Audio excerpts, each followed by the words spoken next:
Hello guys, welcome to our new blog. आज हामी चाहिँ उता ढापडामको भिजिट गर्न जाँदैछ होइन। तर बाटो चाहिँ यस्तो छ क्या यार, यस्तो डेन्जर छ। डेन्जर भन्दा पनि हल्का पानीले गर्दाखेरि यस्तो खतम छ क्या। हामीहरू दुईजना मात्रै छ कि, फेरि बाघ भालु आयो भने पनि गाह्रो छ। अट्याक गऱ्यो भने यो साइडले चाहिँ सक्छ होला सायद। हल्का आउँछ, म त लुरे मान्छे, त्यस्तो उसले उठाएर फालिदिन्छ होला। यस्तो खोलातिर यस्तो यता खोला बगिरह पानी यस्तो छ होइन। यतातिर यस्तो छ।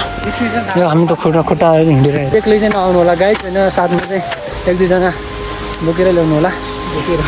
त्यो यार नबचाउनु यार, त्यो यो यस्तै छ कि मान्छे जे नगर भने त्यही गरेर हुन्छ। हामी त यस्तै यता पानी बगिरह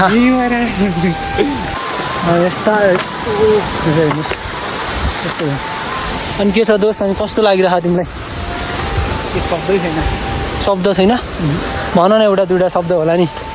हेर्नुहोस् यसरी चाहिँ फोहोर नगरिदिनु होला गाइज। यता आयो भने हल्का सभ्य नागरिक बनिदिनु होला। यस्तै छ बाटो। हामी चाहिँ अब तपाईँलाई चाहिँ देखाउँदैछौँ अब अगाडिको। हेर्नुहोस्, अघि सोधेको एउटा मान्छेलाई 2 घन्टा लाग्छ भन्थ्यो। हो त पानी बेच्नै लागिहाल्यो यार, पानी छैन। यस्तो सकिहाल्यो भने 2 बोतल किन भनेको। के गर्नु त साथी, यता म खोलाको पानी खानेर जिन्दगी बचाउनु पर्ला जस्तो भइरहेको। गाइज हामी धेरै लगभग 30 मिनटको पछि चाहिँ हामी अब भेट्दैछौँ होइन। हामी अब धेरै हिँडिसक्यौँ। अब हामीलाई भोक लागिसकेको छ गाइज। हामी यस्तै चाउचाउ खाइरहेको होइन। यस्तै छ जङ्गलको बाटो। यस्तै चाउचाउ खाएर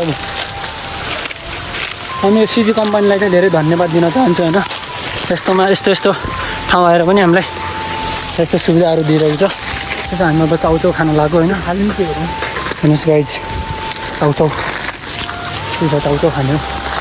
चाउचाउ खाने भोक मेटाउने हो आजको।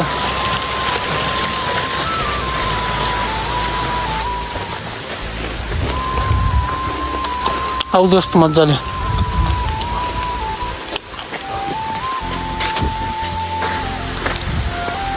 पानी पऱ्यो भने अगाडि बढ्दै जानेछौँ।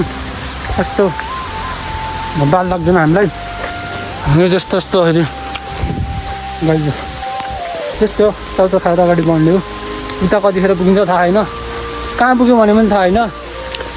न बोर्ड छ न केही छ होइन। यस्तो छ अब बाटो। जङ्गलतिर बोर्ड पनि राख्ने कुरा भएन।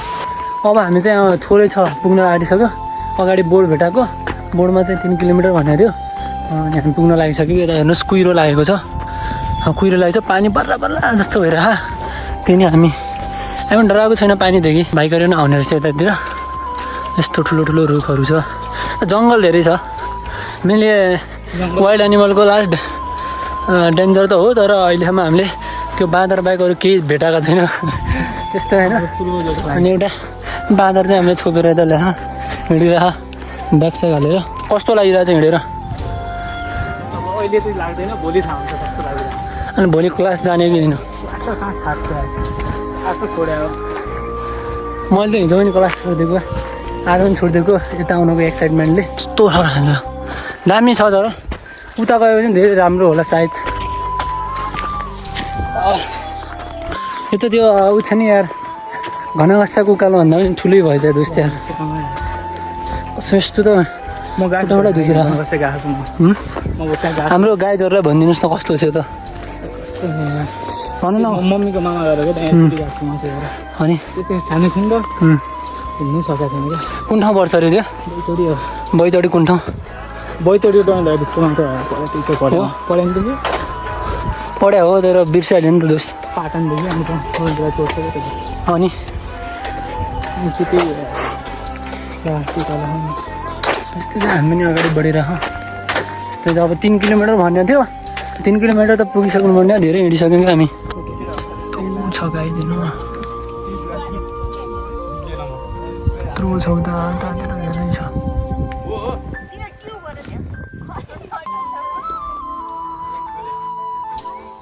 दामी छ नि त फेरि।